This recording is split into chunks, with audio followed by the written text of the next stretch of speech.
this is a lesson for every one of us. If we are losing, hope or anything, uh, this situation should teach us to be grateful for at least being alive and for having the chance to make this world a better and a safer place. So right now, this is the burden for Ukraine to bear and to show how to stay humanistic, how to still, not to turn into anything uh, else. So as you see, we are still preserving these sense of being part of this world on the right side. Following is a conversation with Igor Nalyvaiko, a Ukrainian journalist who is at an undisclosed location. He's currently working to fight the propaganda coming out of Russia about the Russian invasion of Ukraine. I hope you'll take a moment to click subscribe wherever you're watching or listening, and click like, leave a rating and a comment. I'd love to hear what you think. And also take a moment of your time, if you will, and visit my Patreon page where I do have exclusive content there. This is not a normal episode for me. It is a little bit different. However, in trying to bring you stories of interesting people, a lot of times you'll hear stories of Mount Everest, explorers, people who have come out with films, adventurers. This is a story of a different type. This is an explorer and an adventurer of a truly unique and different type. This is about a journalist living in Ukraine who is in an undisclosed location right now, working tirelessly to try to stem the tide of propaganda about the war being shared by Russia, about why that war is taking place. I'm deeply inspired by the story of my guest today, Igor Nalyvaiko. He was on about a month or two ago telling me about the work that he's doing and the situation there in the Ukraine. I do not profess to be an expert on politics, and although I did share some thoughts in the context of this interview, I'm not making judgments on anything or anyone about their politics, particularly about some comments that we spoke about here in the United States. This is a story about somebody fighting to try to save not only himself, but about the Ukrainian people. I hope you'll take some time to listen and share it with those who you think might be interested. It's been a while. Yeah, thank you. You're probably I just, the fact that you're actually carving time out of your day to talk to me is, I'm blessed and honored. Hopefully one person, two people hear this and learn something and makes a decision to act or to help or to at least, be on your side. Honestly, I don't really know, but that's the goal. So you're up to ask me anything that you need to know, any question that you would like me to shed light on. So first of all, I want to, as a starter for this conversation, I want to thank you for everyone who is supporting us, because honestly, we are feeling this support it's like it's pouring from everywhere, and it's making us even stronger. We understand that we are part of something much bigger, and that Ukraine is actually not alone. We are together with all of the rest of the world fighting the real evil, and I'm sure that together we are just doomed to win. Amazing, amazing. Igor, so the idea of having lost so much and to be going through so much and feeling gratitude is really something that people outside of your situation should try to grasp onto, because there's a lot of complaining about a lot of things that really are meaningless, and to weigh that with what you're going through is really inspiring. You know what? Yesterday I was translating the interview. I was asked to help to translate the interview of a woman who was evacuated from Kramatorsk. This is the city that was hit by the Russian missile. I don't know if you heard the situation. There was a huge number of people who were trying to get evacuated from that city, and Russian forces just hit the innocent people there. So I was just translating the information delivered to me from my colleague, and you know what? I thought that almost got adapted to this sort of information pouring every day. But it's not true, because every single time, when I'm getting anything like this, I feel it very personal.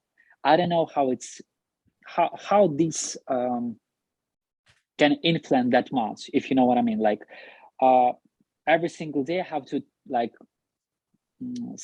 scroll through the news. I'm reading them, translating them. So as I told you, me with a lot of other people from all over the world are delivering the accurate news to spread the information and fight the Russian propaganda. And every single time there is something that is making our hearts shattered. We thought that we've seen everything, but it's not, because every time there is something that is making us shiver even more. The atrocities that are getting disclosed every day are, the word horrible is not enough to describe that. I don't even want to tell you all of them, because I have a friend of mine who is right now serving, and he told that everything that is being shown to the world is not enough, because the atrocities are even worse. So if it's going to be shown and it's going to be disclosed soon, I'm not sure if people can actually survive that mentally and accept that mentally. So this is it. Yeah. So you mean that the atrocities are so great that it would be almost overwhelming, too much for people to even be able to comprehend? That's what I'm trying to say. So even right now, I think that people have seen a lot and they are ready to a lot, but what's being done and what's being not told yet, I'm not sure. I think that, of course, we will we don't have the choice not to accept that, and to somehow learn to live with that, and to, first of all, it's not just about us, it's about the world to learn with that, because it's not about the situation of Ukraine. So still, this is it. This is how it is. Oh, let's get back to the information that I was wanting to tell you. So I was translating that interview of the lady who was evacuated from Kramatorsk. So she was hit by the fragment, by these how to call that, this particle of the missile that that is hitting the like people a ballistic when it's missile? being exploded. So she was not hit directly, but she was hit by the fragment of the missile in her leg, and she survived.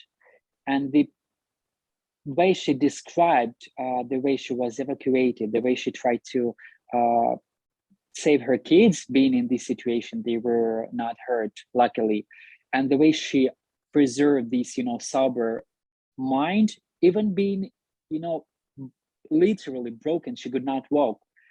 Her leg was then her right leg was then amputated. She still is so positive about the life ahead, and this is a lesson for every one of us. If we are losing hope or anything,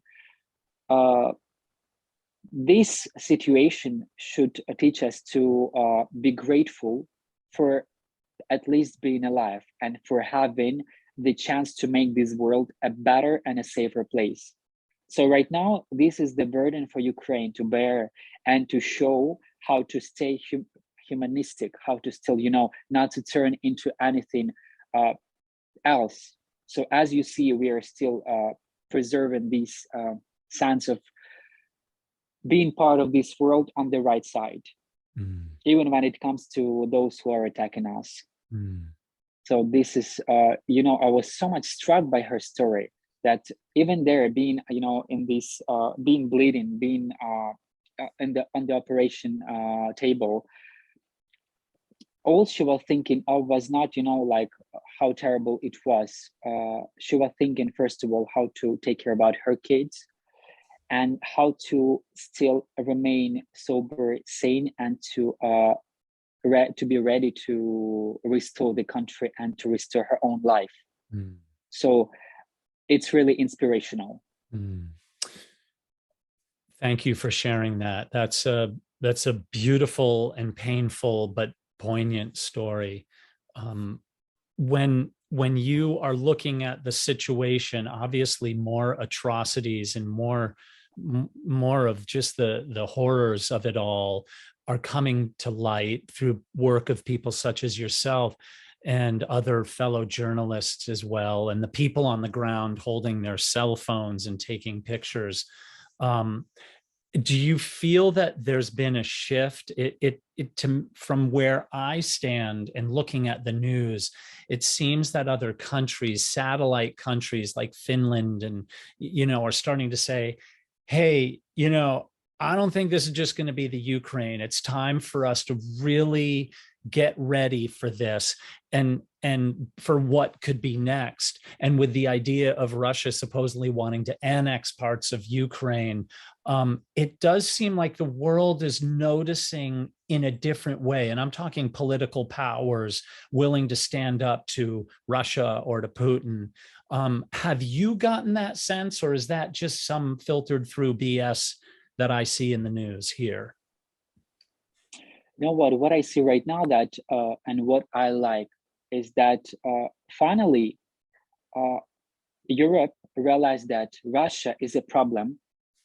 It's a threat, regardless of the resources and the fossils it has. Because basically, when you look at this country, fossils is everything that it has. So it's not there is not a,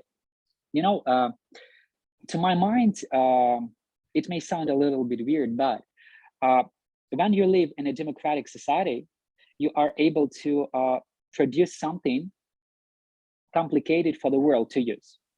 Some products, I mean the complicated ones, because you have to use some weights for that. You have to, since you lack some resources or something, you need to think up of some more complicated ways to bring the life on a different level.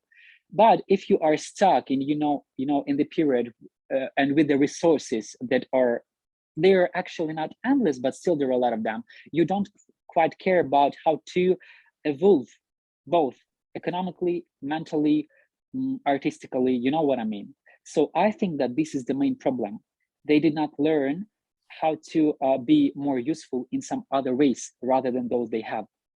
What I see right now on the political ground, so Finland and Sweden have already filed their applications to the NATO, right? Mm-hmm. But if you trace the behavior of the Russian Federation and how this state treats their application, it's really hard to understand, because yesterday they said that they got nothing to do with their involvement, I mean, with the application of these two countries. And then today they started saying that they will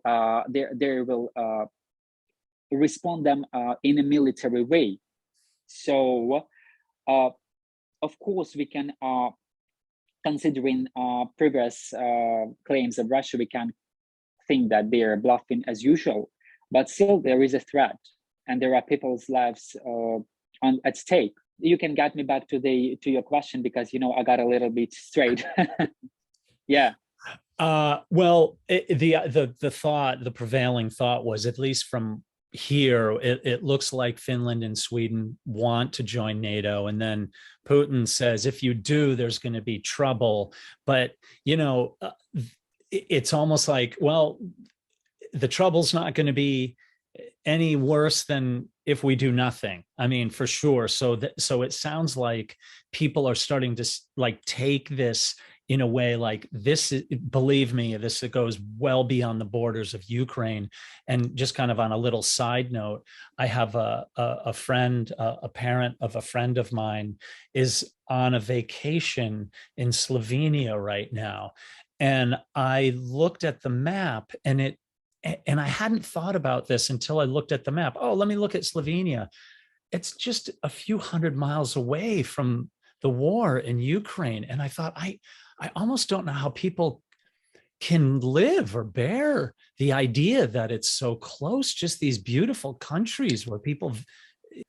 And for you to understand, a couple of days ago, a Russian missile hit a target 15 kilometers close to Poland, for you to understand. So basically, as far as I see, these are some, you know, some signs for other countries to back off. But what I'm seeing that, to be honest, Europe is just fed up with these threats. They're not that afraid anymore, and I appreciate that, because they got, you know, this feeling of, you know, let me find the right word how to describe that. Uh, Before the war in Ukraine, they were really somehow separated, and now even small countries realize that they will get the helping hand. For instance, there is Moldova bordering with Ukraine, and you know there is a territory of Moldova that was also occupied by Russians a while ago. Yes, so there it's called Transnistria or something. Yeah, so there is a small part bordering, they occupied this part in Moldova a while ago, and they were threatening, like they were making some provocation there, as if Ukrainian army was attacking these territories to involve Moldova and these territories in this war. Yeah. So, and today, if I'm not mistaken, the president of Moldova even publicly started talking that they actually against the whole invasion that was done to Ukraine by Russia. Before this time, they were a little bit, you know, silent. They did not try to get involved into that, because there is no army there, as far as I understand. As far as I know, they're very weak in the military sense. So that is the reason. But right now they are starting to head up, and they're starting to talk as well, because this territory that was occupied there in Moldova, it was not, you know, proclaimed officially that is some sort of a republic or something. It's like, you know, this is just the same scenario that is being done for 100 years. Like, this is the same mold, and only right now the world is starting to react somehow. And I think that to my mind, that the first and the crucial, you know, mistake that was done is that when Ukraine was invaded the first time, I mean, the Crimea issue, this is actually the starting point that gave way to all of this that is happening right now. So, and I believe that Europe and the rest of the world that could actually react to that now. I mean, react not only orally, but with some actions. Yeah. That the world right now realizes that, because it's getting closer to them. You know, I'm not sure. I'm not a philosopher. I'm not a psychologist to tell you what I'm going to tell you, but I just want to tell you that what I'm going to tell you next. I had a conversation with a Irish neuroscientist, and I had this conversation just to understand what, you know, is the general idea and the general problem, I mean, with the Russian mentality, because people are a group species. Yeah. So we live in groups, and we used to that living in centuries. Yeah. So we understand that if the majority thinks that way, supposedly this is right. You see, so, and it turns a very useful tool in the hands of a tyrant. Okay. So I think that this is a perfect means of leading the propaganda, because in the end, as we see, all of the targets that the Russian regime wanted to achieve here in Ukraine with this invasion came to nothing, because none of them is achieved. And what they are doing right now is just occupying territories. They are getting the land and the resources, all of the resources, including the human ones. You see, so initially, they wanted just to change the regime or something. Yeah, they didn't manage to do anything. I mean, the regime, they called that the regime, because it was, you know, we're living in Ukraine has always been democratic. So it's hard for me personally, it's even hard to understand how they think. Yeah, because I have never been oppressed here, and I have always had a chance to express myself in any way possible. So this is how we live here. So for Ukrainians, it's really hard to understand their mentality because it's very different. We are very different mentally. This is like something that was cherished throughout centuries. Yeah. So even if you check, even if you check these Ukrainian tales, there are folk music, everything connected to the society. You can trace that what we cherish here. First of all, this is freedom, beauty, and hard work. I think these are three ground stones that society is being built on, because this is what's being taught to children since like childhood. And I think it's getting imprinted in the mind. But this is just my personal point of view. It's like you see the world, every one of us is seeing the world in its own perspective.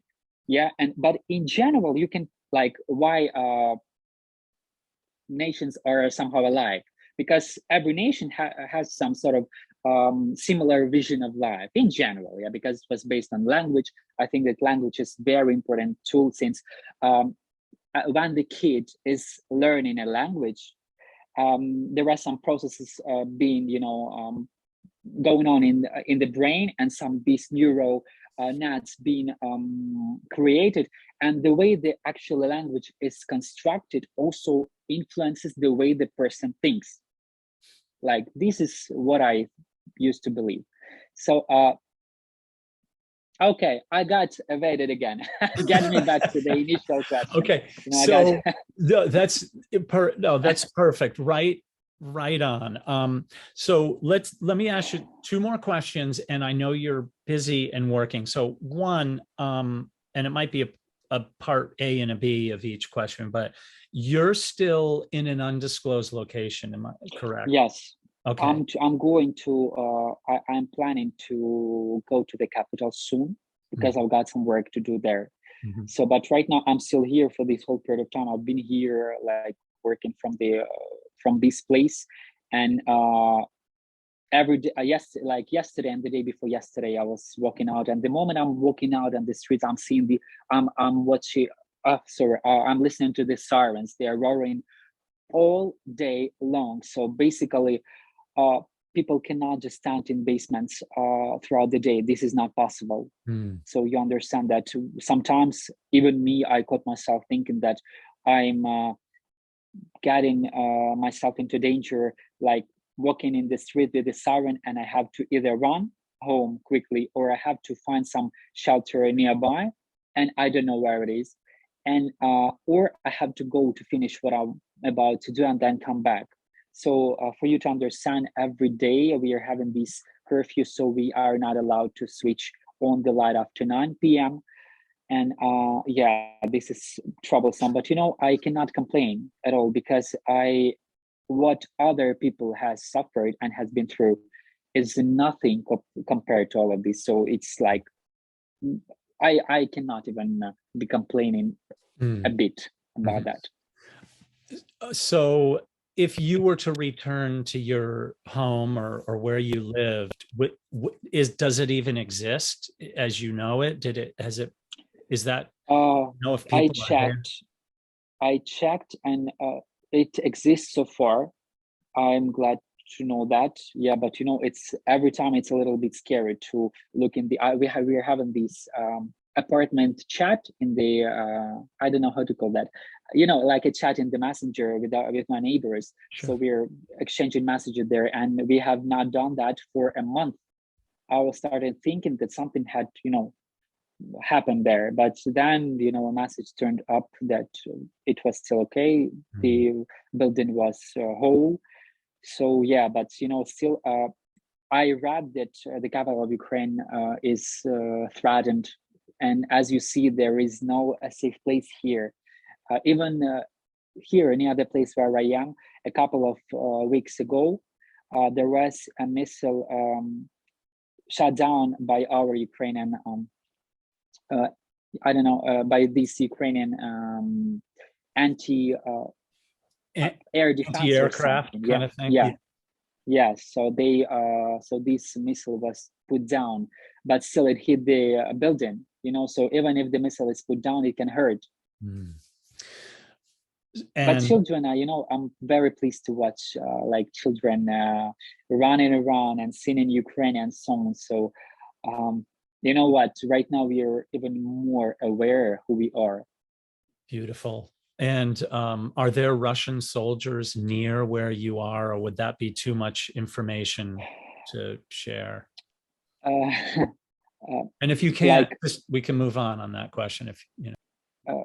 Here where I am, I can say that they're not very close, but the place where I am right now is a little bit bordering to the region where the active battles are underway, so undergoing. Gotcha. So this is the thing. Okay, cool. So you are a journalist and you're continuing to work, and that's probably why you're in an undisclosed location, because it sounds like you're essentially living to deliver factual information not only to the people of Ukraine but to the world. Did I make a jump there? Or because you're delivering stories to the TV stations or to the news outlets, or kind of share with me what your work is entailing right now? So look, right now we are trying to even deliver the accurate news to the Russian speaking audience. Oh, yeah. We are trying to do that, but honestly, I am very scared that it can hardly reach their minds. You know what? To my mind, that a very big problem is that for a long period of time, Russian news and Russian propaganda was brainwashing Europe and the rest of the world.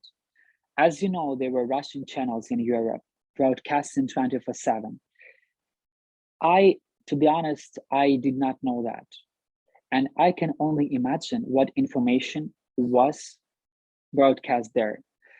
I can tell you that even right now, what Russian authorities are doing on the occupied territory, they're going to organize some sort of, a public talk or something. They are going to involve some even foreign media to cover this event or something. So I can really understand what is going to be soon broadcast for the West. And what we're doing right now, we have to be quicker than that. We have to deliver information quicker than them for the world to know what's happening. Because if you are having it's very hard to tell what's right or wrong. Of course, right now, the world has seen their real faces. So I'm 95% sure that their propaganda is to no effect anymore. But still, there is some small percentage of people who, especially those who had something to do with Russia, they are spreading this information. They're in Europe.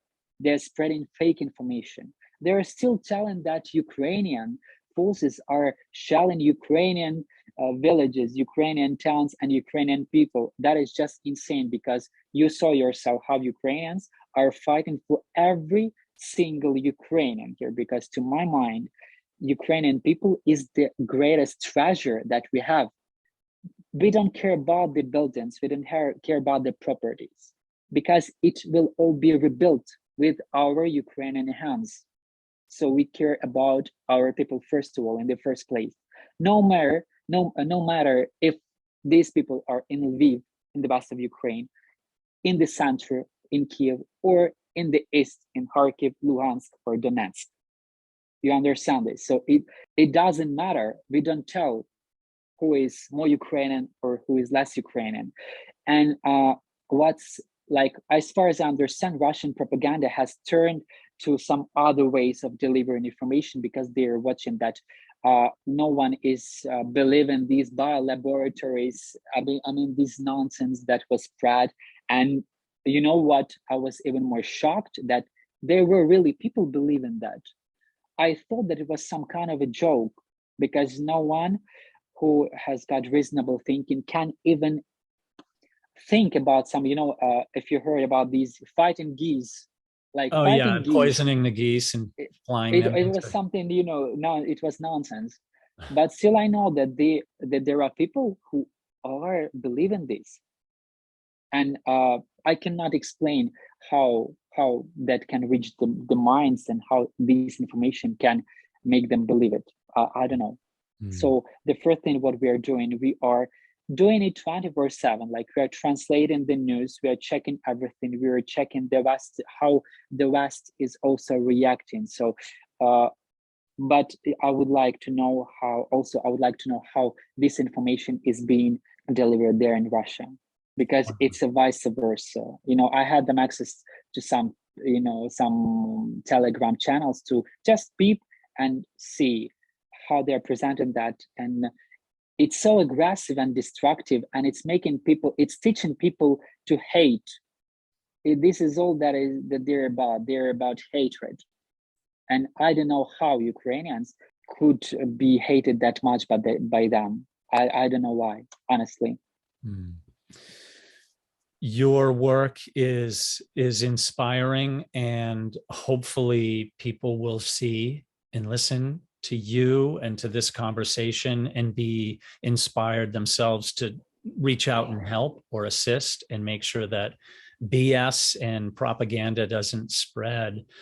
So if somebody— Please do everything to hinder the propaganda machine, the Russian propaganda machine, because it's really powerful. It's been powerful for quite a long period of time. And I'm really happy that the world is not that blindfolded anymore. What could people do? So where would you like them to go? If somebody said, I'm going to go to my computer right now and look something up, would they go to your YouTube channel, or would they find you somewhere for more information? Do you have any suggestions for that from, like, say, from countries that aren't seeing your reports? I think that right now there are a lot of reliable sources of information for the time being. Yes. And first of all, what I would like people to do is to check, because I even heard that some of the Russian resources are getting, they're mimicking, if I can say that, they're trying to, transform their resources to look like the Western ones or something. Yeah, so everything should be really fact-checked right now. And what I would recommend, we are working on the webpage that is called U24 World. We have launched 3 channels. Yeah, it's a TikTok one, it's a Twitter one, and it's a Facebook one. So they can be also followed. We are delivering the information there. So this is how the accurate information can be attained. But I think that those who's been interested in getting the truthful news, they have already got their resources to get it. Yeah. So right now, what I would, call for is to other people outside Ukraine. I want them to urge their governments provide the weapons for Ukraine, because you understand that if there is a problem, if there is an illness, it should be cured. And Ukraine is a doctor today. The weapon that is provided to us is a cure. So you understand what I mean. So right now we are functioning like this, and only with these joint efforts, the ultimate aim can be gained. Wow. Powerful, powerful. Godspeed to you, my friend. Thank you for your time. I do appreciate that. I will share in the notes to this video or podcast episode where you can find U24, the stories that are coming out of Ukraine that have been fact-checked for any propaganda, and they will all be linked there. I hope you'll take some time to follow and listen to the stories that are coming out of there. And I hope you'll take some time to reach back out to me, whether you want to talk to me here on YouTube or on my podcast, The Happiness Quotient. But you can find me on TikTok, on Twitter, on Facebook, on Instagram. I'm everywhere. As Gary Vaynerchuk says, if you're not in those places, you're not relevant. And so I'm endeavoring to reach out and find you, my listeners, anywhere that you might be, because these stories of people and places are vitally important to our human nature. So come back often, share it with those you care about, and I will see you all real soon on the Happiness Quotient.